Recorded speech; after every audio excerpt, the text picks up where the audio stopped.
Hi guys and welcome back to Tom Talks. Make sure to like, share, subscribe, comment, all that good stuff. And today we're doing a movie review. We are looking at a film that I watched about a month ago now, but I've only just got round to doing it.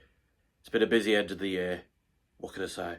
But we are reviewing The Substance, a film by Mubi Productions, who are known for their world cinema, their art house pieces.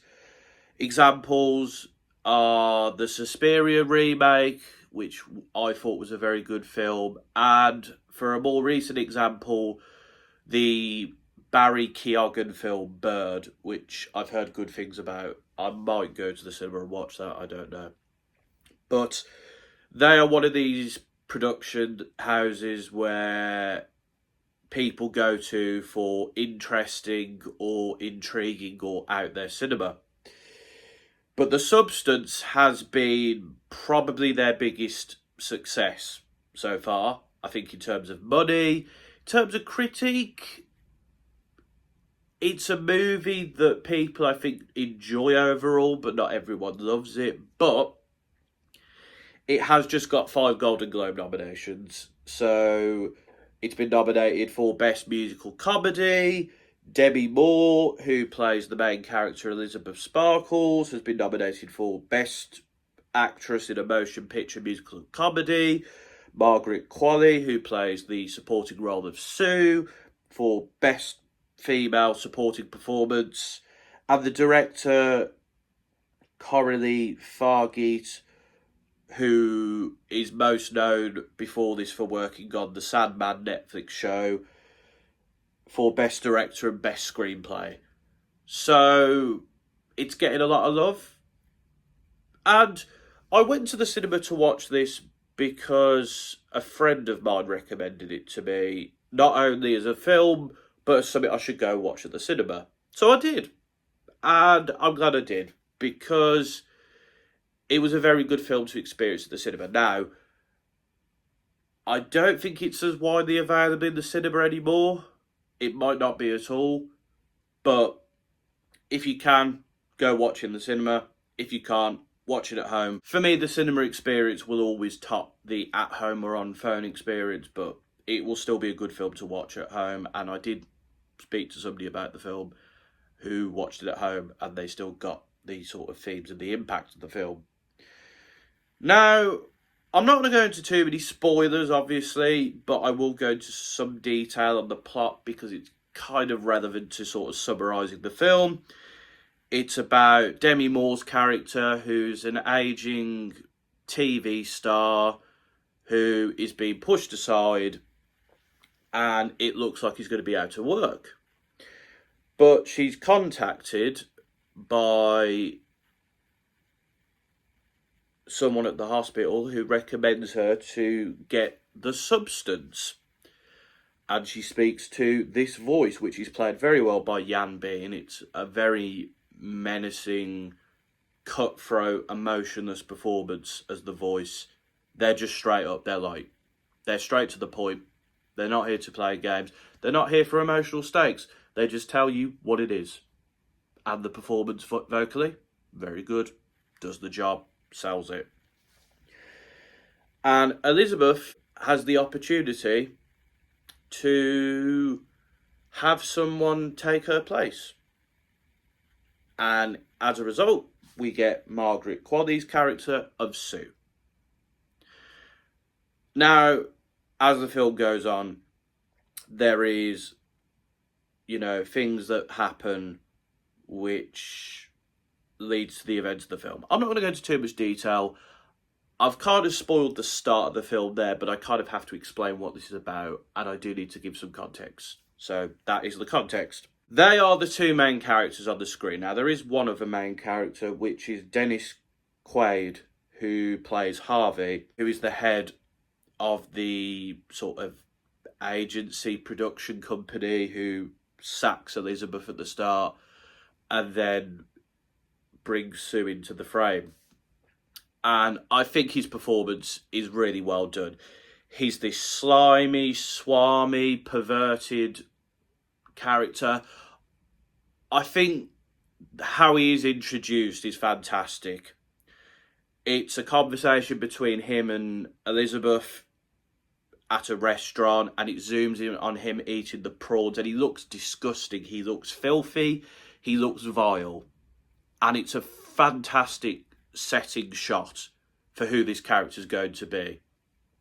I've got to say, the use of shots in this film are great. The majority of them are used to sort of sexualise the women, which is part of the point of the film, but also to show like the perverted nature of the industry they're in and the disgustingness of it. And I think their use of shots in this film is great. The use of music, I think, is quite interesting. I don't think I'll be able to listen to Endor's Pump It Up the same way anymore. And the use of the song from 2001: A Space Odyssey. Time for the future here to say that song is called Zarathustra. Very difficult to pronounce for me personally. It's by the composer Richard Strauss. It's quite funny. I do like the usage of that. I think the usage of sound in this film is pretty good. It's not like groundbreaking, but it does its job. We'll get a bit more into the performances. Demi Moore is great here. She really sells this person who's desperate to sort of cling on to her youth. But as the film unravels, she loses herself and loses her perspective on the world. Sue is played very well by Margaret Qualley, this young, fresh person who wants to be their own person, but they are intrinsically tied to Elizabeth. And the relationship between those two, I think, is really well done throughout the film, and it's the best part of the film. Well, it's one of the best parts of the film. Their dynamic and how they sort of resent one another, but they have to sort of live together. But I think the use of Fred, who played by Edward Hamilton Clark, is really good, as it kind of shows Elizabeth trying to get something from life, but she can't bring herself to do it. And Fred exits the scene quite quickly in the film, but I think his use is very interesting to sort of provide some humanness to Elizabeth's character, but also to show she's kind of lost control of who she is. I think the film has a very good commentary on sexism in society and the fight to remain youthful and good looking for women. I think it does this with, as I said before, the use of shots,